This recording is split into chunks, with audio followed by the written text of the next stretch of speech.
यानंतर बघूयात सुपरफास्ट बातम्या। स्वातंत्र्य दिनाच्या सोहळ्याच्या पार्श्वभूमीवर इंडिया गेट रोषणाईनं उजळून निघाले। आकर्षक रोषणाई केलेले इंडिया गेट सर्वांचं लक्ष वेधून घेत आहे।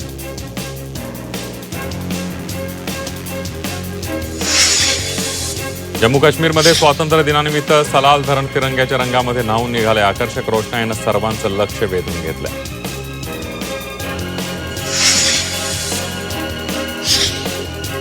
स्वातंत्र्य दिनानिमित्त मुंबई विमानतळाच्या टर्मिनल 1 आणि 2 वर आकर्षक तिरंगी रोषणाई करण्यात आली। देशाच्या स्वातंत्र्याचा गौरव, एकतेची भावना आणि प्रगतीची वाटचाल अधोरेखित करणाऱ्या या रोषणाईनं मुंबई विमानतळाचा परिसर उजळून निघाला।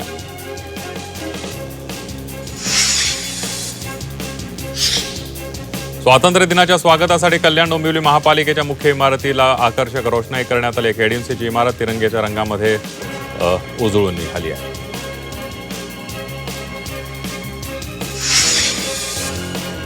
स्वातंत्र्य दिनाच्या पूर्वसंध्येला पालघर जिल्हाधिकारी कार्यालयावर तिरंग्याची रोषणाई करण्यात आलेली आहे। त्यामुळे जिल्हाधिकारी कार्यालयाचा परिसर उजळून निघाला।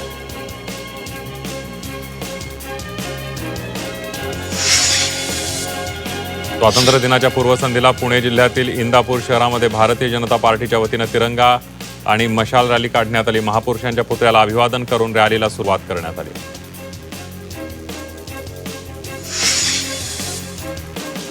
उपमुख्यमंत्री सुनेत्रा पवार बीड जिल्ह्याच्या दौऱ्यावर आहेत। धनंजय मुंडेंनी सुनेत्रा पवारांची भेट घेतली आहे। उद्या होणाऱ्या 15 ऑगस्ट स्वातंत्र्य दिनानिमित्तानं सुनेत्रा पवार बीडमध्ये ध्वजारोहण करणार आहे। त्यासाठी सुनेत्रा पवार बीड जिल्ह्यामध्ये दाखल झाले।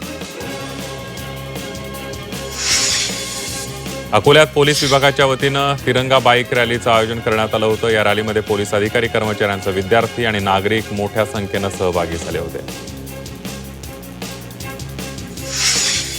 भाजपकडून छत्रपती संभाजीनगरमध्ये तिरंगा रॅलीचं आयोजन करण्यात आलं होतं। मुख्यमंत्री देवेंद्र फडणवीस यांच्यासह भाजपच्या प्रमुख नेत्यांनी या रॅलीत उपस्थिती लावली।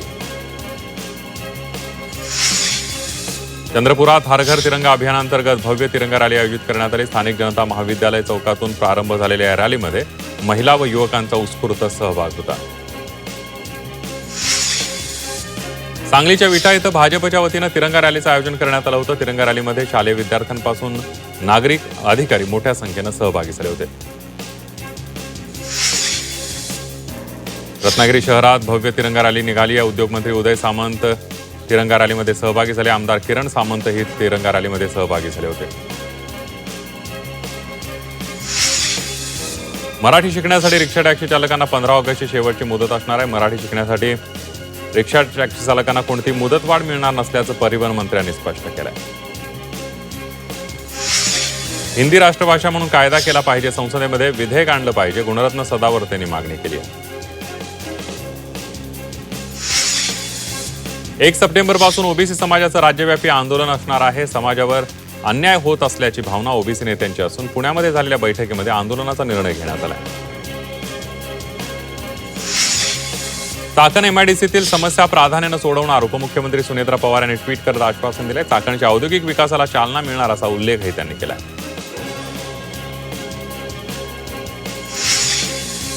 बीडचे शिवसेना जिल्हाप्रमुख चंद्रकांत नवलेंनी राष्ट्रवादीच्या आमदारांविरोधात तक्रार केली आहे। मंत्री भरत गोगावले बीड जिल्हा दौऱ्यावर असताना त्यांच्यासमोर ही तक्रार मांडली आहे। इथे राष्ट्रवादीचे आमदार आहेत म्हणून न्याय मिळत नाही अशी खंत व्यक्त करण्यात आली आहे।